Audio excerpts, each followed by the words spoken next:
નમસ્કાર મિત્રો, અમારી ચેનલ રાહુલ ટેક ઓફિસમાં તમારું સ્વાગત છે। આજના વિડીયોમાં જણાવીશ કે રાશનની દુકાનો પણ બનશે હવે આયુષ્માન કાર્ડ, જે રાજ્ય માટે ખૂબ જ ખાસ યોજના છે। આ રાજ્યના લોકો હવે રેશનની દુકાનો પર જઈ શકશે અને આયુષ્માન ભારત અને વય વંદના યોજના માટે નોંધણી કરાવી શકશે। આનાથી ગરીબ અને વૃદ્ધો સરળતાથી આરોગ્ય સુવિધાનો લાભ લઈ શકશે। તેની સંપૂર્ણ વિગતો આ વિડીયોમાં આપેલી છે। લોકો તેમની નજીકના રેશનની દુકાનો પર જઈને આયુષ્માન કાર્ડ માટે નોંધણી કરાવી શકશે। આનાથી સમય અને મહેનત બંનેની બચત થશે।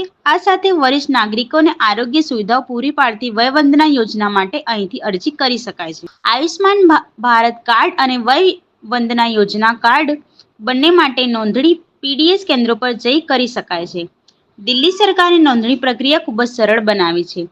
લોકો રેશન કાર્ડ અને આધાર કાર્ડ જેવા ફક્ત 2 દસ્તાવેજ સાથે નજીકના પીડીએસ કેન્દ્ર પર જઈને અરજી કરી શકે છે। આનાથી સરકારી કચેરીઓમાં જવાની ઝંઝટનો અંત આવશે અને આરોગ્ય સુરક્ષાના લાભો ઝડપથી ઉપલબ્ધ થશે। ખાસ અભિયાન હેઠળ લોકો 1 સપ્ટેમ્બરથી 10 સપ્ટેમ્બર સુધી આ સુવિધાનો લાભ લઈ શકશે। તેનો હેતુ સુનિશ્ચિત કરવાનો છે જે યોજનાનો લાભ શક્ય તેટલા વધુ પાત્ર પરિવારો સુધી પહોંચશે। આનાથી ગરીબ પરિવારો પર સ્વસ્થતા ખર્ચનો બોજ ઓછો થશે અને તેમને ગંભીર રોગોની સારવારમાં આર્થિક મદદ બનશે।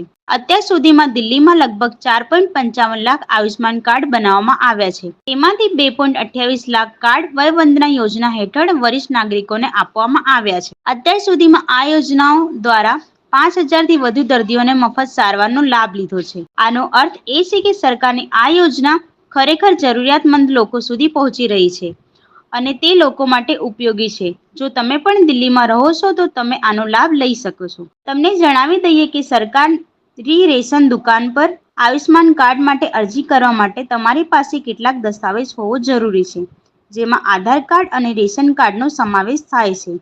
તમે આ દસ્તાવેજો તમારી નોંધણી માટે કરાવી શકો છો। આ વિડીયોમાં આટલું જ। મળીએ નવા વિડીયોમાં।